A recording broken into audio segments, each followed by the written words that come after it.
বাবা মা মারা গেলে দুনিয়াতে ভুলেও করবেন না এই তিনটি কাজ। যদি এই তিনটি কাজ করেন তার জন্য আপনার মা বাবাকে আল্লাহর কাছে জবাবদিহি করতে হবে। রাসূলুল্লাহ সাল্লাল্লাহু আলাইহি ওয়াসাল্লাম বারবার নিষেধ করে গেছেন, যাদের বাবা মা দুনিয়াতে নেই তাদের জন্য ভিডিওটি দেখা অত্যন্ত জরুরি, কারণ আপনার কোনো কাজের ফল যেন তাদের ভোগ করতে না হয় অবশ্যই খেয়াল রাখতে হবে। এবং আল্লাহর রহমতে যাদের বাবা মা বেঁচে আছে তাদের ভিডিওটি সম্পূর্ণ দেখা উচিত, যেন এই ভুলগুলো কখনো না হয়। প্রিয় দর্শক, আপনি যদি মুসলিম হয়ে নিজেকে ধন্য মনে করেন অবশ্যই আলহামদুলিল্লাহ কমেন্ট করবেন এবং ভিডিওটি শেয়ার করে সকল মানুষকে দেখার সুযোগ করে দিবেন। তো চলুন বেশি কথা না বলে জানিয়ে দেই মা বাবা বেঁচে না থাকলে বা মারা গেলে কোন তিনটি কাজ করা যাবে না। 1 নম্বরে বাবা মায়ের ঋণ শোধ না করা। মৃত মা বাবার ঋণ শোধ করতে হবে। তারা যদি ঋণগ্রস্ত থাকে যত দ্রুত সম্ভব তাদের ঋণ শোধ করতে হবে। আল্লাহ তাআলা সবগুলো মাফ করলেও ঋণের গুনাহ আল্লাহ তাআলা ক্ষমা করবে না। ওই ব্যক্তি উত্তম মুসলিম যার হাত ও জবান থেকে মানুষ নিরাপদ থাকে। অবশ্যই বাবা মায়ের ঋণ যত দ্রুত সম্ভব শোধ করার চেষ্টা করবেন এবং সম্পূর্ণ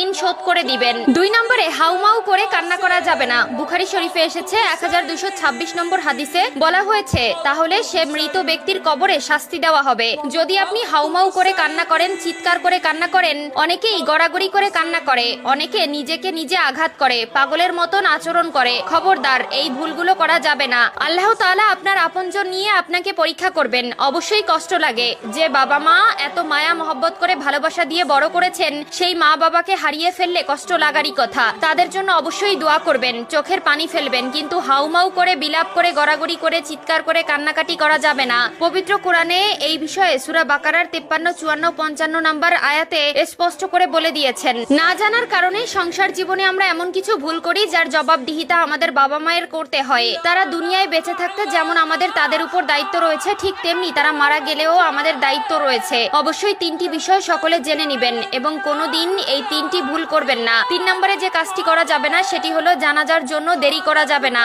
অনেক পরিবারে আছে আত্মীয় স্বজন দূরে থাকার জন্য 2 দিন 3 দিন পর্যন্ত মৃতদেহ রেখে দেওয়া হয়, যা একদমই করা উচিত নয়।